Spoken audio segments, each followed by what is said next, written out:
Bonjour et bienvenue sur Business Africa, votre émission incontournable pour le business en Afrique. Je suis Afolake Oyinloye.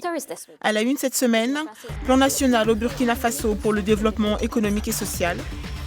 L'agriculture comme la plupart des affaires viables sur le continent. Et les bus électriques de Bolloré arrivent sur le continent.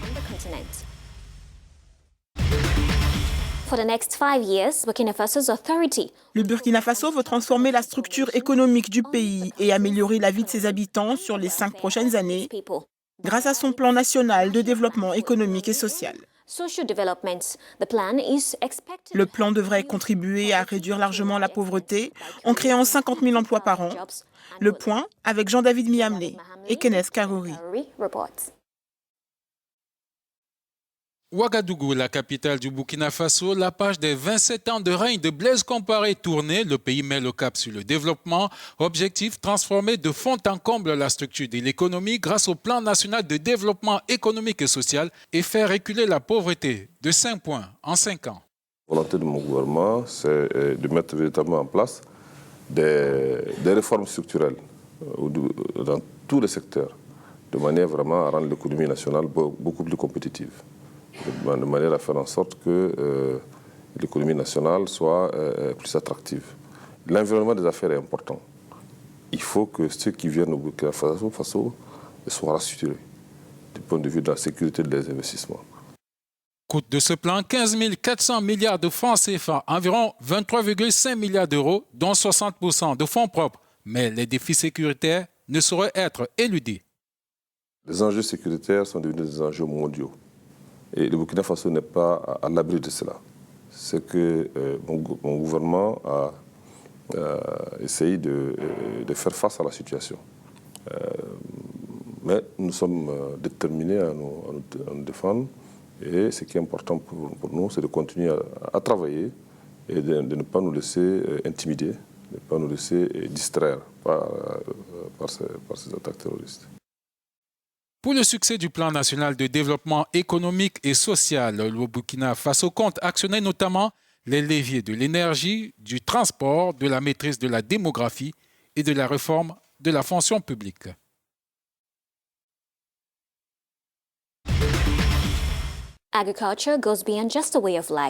L'agriculture est bien plus qu'un mode de vie. C'est aussi l'un des secteurs les plus porteurs, capable de remédier au taux élevé de chômage des jeunes sur le continent, mais aussi de nourrir sa population.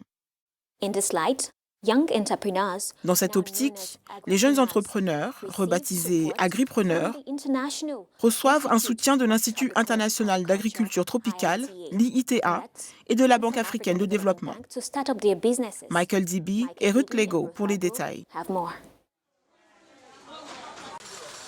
Pour une croissance plus accélérée et inclusive, les gouvernements africains sont invités à investir davantage dans l'agriculture. Un secteur agricole plus productif, plus efficace et plus compétitif est indispensable à la stimulation des économies des zones rurales où vit la majorité de la population africaine. L'agriculture contribue au PIB africain à hauteur de plus de 28%, mais reste pratiquée à plus de 80% par des populations rurales. Nous ne pouvons pas laisser l'agriculture entre les mains des personnes âgées qui sont faibles. Elles ne pourront cultiver qu'un hectare de forêt. Nous avons besoin d'apporter du dynamisme à ce secteur avec des bras plus valides, des nouvelles technologies comme le marketing, produire plus avec l'industrialisation du secteur agricole, ceci afin que nous parvenions à produire ce que nous importons de l'étranger. Une idée partagée par de jeunes agripreneurs, ces entrepreneurs qui s'emploient dans l'agriculture. C'est le cas d'Ad Yassine Katera de la Tanzanie. Il s'est investi dans la transformation de l'engrais organique. Bien sûr, il y a ce problème de financement, mais j'ai une alternative. Nous avons besoin de capitaux pour développer nos entreprises et non pas de capitaux pour débuter un business. Nous avons démarré en utilisant nos propres ressources, mais selon un processus. Nous avons fini par obtenir des aides qui nous ont permis de développer notre entreprise. Selon des estimations actuelles, 65% des terres arables non cultivées de la planète se trouvent en Afrique. Leur utilisation permettrait de nourrir 9 milliards de personnes d'ici 2050. Pourtant, dans le même temps, le continent dépense chaque année 35 milliards de dollars dans l'importation de produits alimentaires.